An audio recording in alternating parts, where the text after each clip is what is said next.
అప్పుడు ఏంటంటే ఉద్యమం టైంలో కాబట్టి వాళ్ళ ఇల్లు ఉండే నువ్వు ప్రగతి ఆ తర్వాత టీ న్యూస్ మన భవనం ఉంది ఆ తెలంగాణ భవనం కూడా ఆల్రెడీ రాలేదు నువ్వు అది ఇది అంటే లేదు లేదు అసలు నాకు కూడా ఐడియా లేదు మీతోటికి రావాలనేటటువంటి ఐడియా లేదు సార్ అని చెప్పేసి అంటే నువ్వు తప్పకుండా మా ఇంటికి రా మీతో కలిసి నేను భోజనం చేయాలి ఏంది ఇంత అద్భుతమైనటువంటి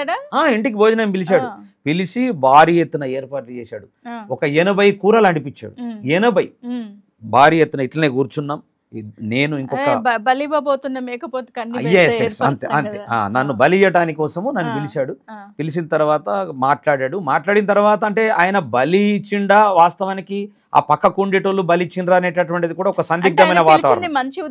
మంచి ఉద్దేశంతోనే నాకు అయితే అర్థమైంది ఏం చెప్పాడు అక్కడ కూడా చెప్పిన మాట చెప్తాను నేను ఒక ప్రోగ్రామ్ డిజైన్ చేసి ఆయనకు చెప్పాను చెప్తే అరే చాలా అద్భుతంగా ఉంది సంతోష్ 50 లక్షలు విష్ణు కిషోర్కి ఇచ్చేసేయండి టీ న్యూస్లో ప్రోగ్రామ్ పెట్టండి అని చెప్పాడు